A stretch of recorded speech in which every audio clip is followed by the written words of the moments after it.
Skyman visitor, strange Ojibwa tale, may have been an extraterrestrial space alien.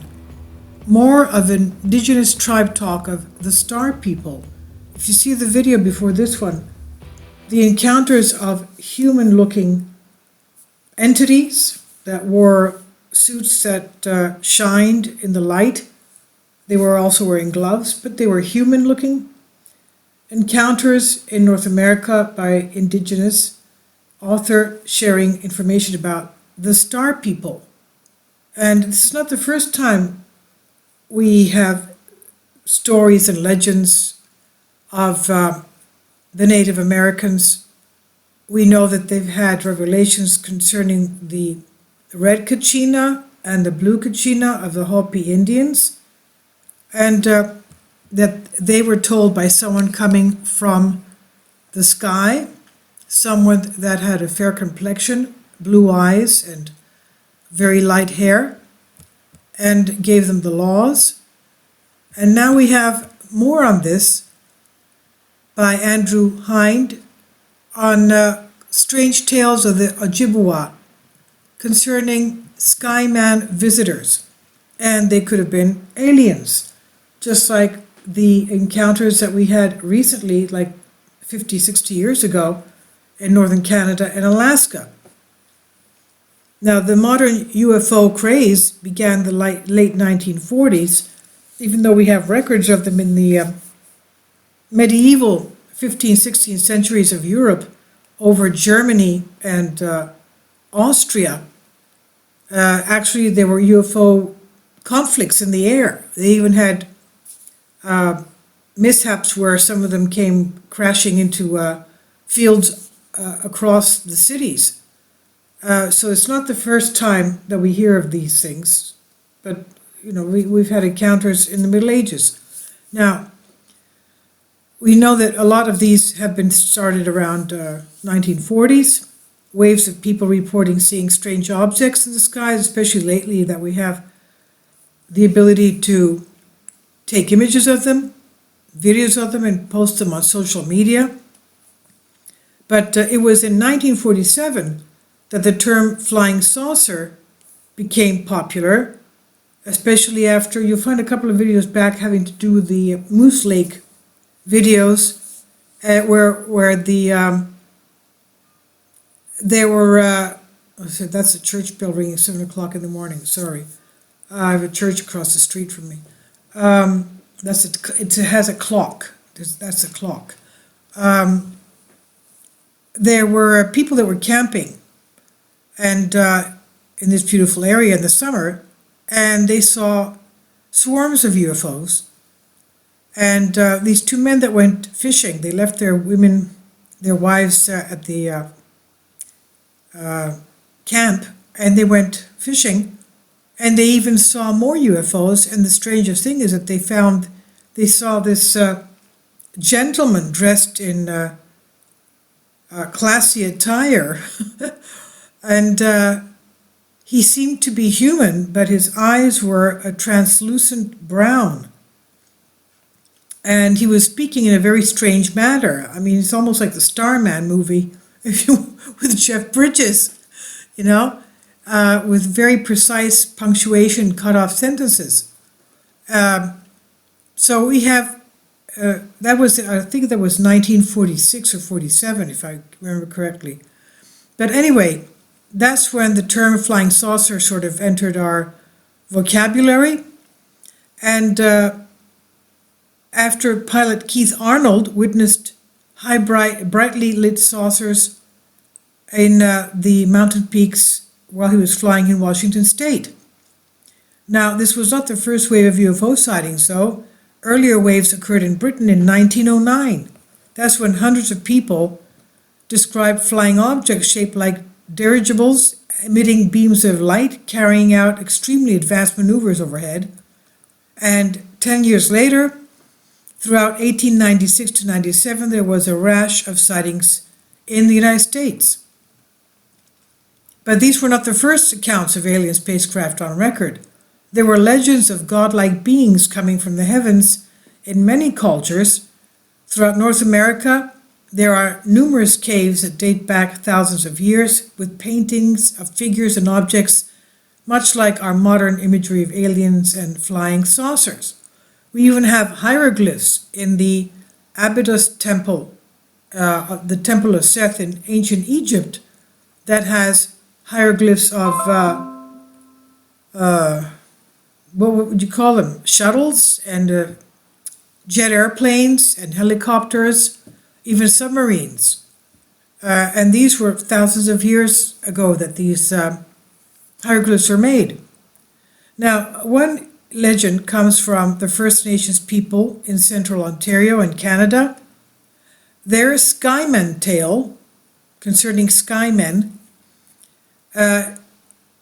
may in fact be one of the earliest alien encounters that they have. Now, according to their story, recorded in 1917 by ethnologist Colonel G.E. Laidlaw, 500 years ago there was a large Ojibwa village, about 550 native people living somewhere in that region, and one day a pair of them stumbled upon a stranger sitting on the grass in the field. A stranger. This figure was a man, and he was notably clean and shining bright. Quote unquote, clean and shining bright. The natives approached the stranger and asked who he was and how he came to be in the field. And the stranger explained, "I am not one of you. I do not belong to this land. I dropped down from above." And showing very unusual hospitality, the Ojibwa invited him back to their village. The stranger agreed, but on one condition. He said, "Go home and clean the place where I will stay. When you come back for me, I will go with you for a few days." So they agreed. The Ojibwa men went back to their community, told their fellow villagers about their meeting with this stranger and their experience, and they cleaned the hut where they would house this stranger, the Skyman. The stranger did in fact come back with them to their village, but he was clearly restless.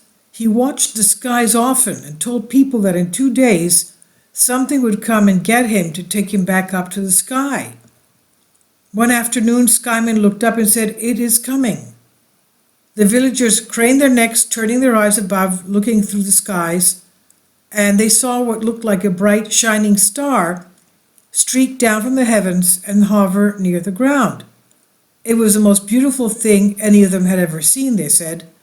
Skyman entered the shining star and disappeared from view. The shining star then shot back into the sky and faded away.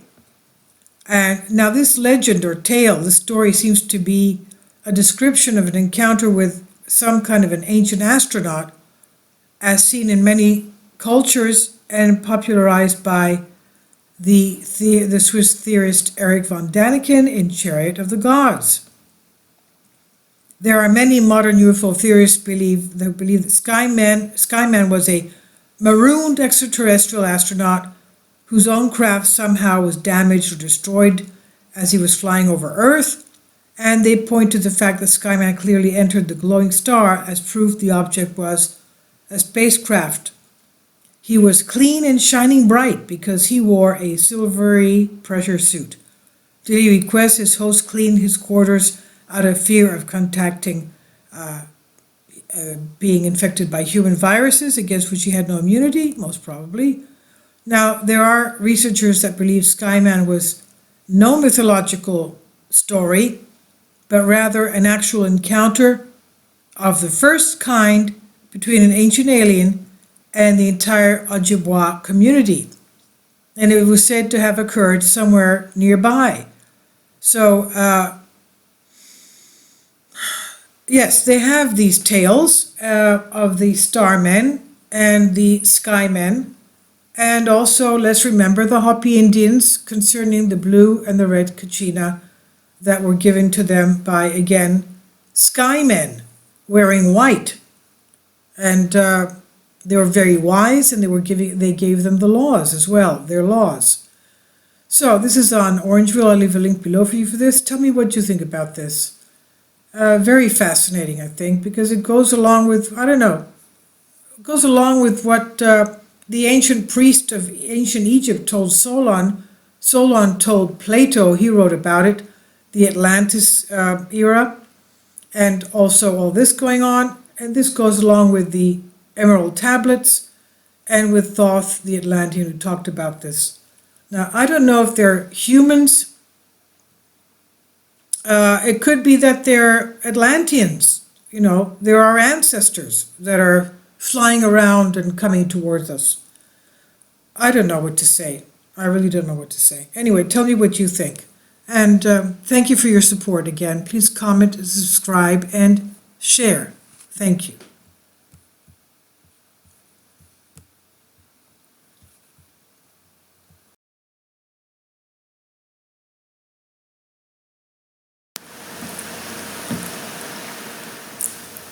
If you'd like to join me on my Patreon account, you will hear content not covered by mainstream media. These riveting stories will be based on my research, and I will state my opinions and give my personal insight on diverse and controversial subjects and world events not covered by mainstream media, and not supported by YouTube guidelines. So whatever I have on my Patreon, most of those will not be on my YouTube channel. Please consider becoming a member today. More of the most significant and important videos will be on my Patreon channel. Your support helps me to continue my research and keeps this YouTube channel alive. And we depend on your support, your generous charity, because we help economically challenged families here in Athens, Greece, in Kapota, and we also help the young generation with university tuition and the community around our church. Thank you.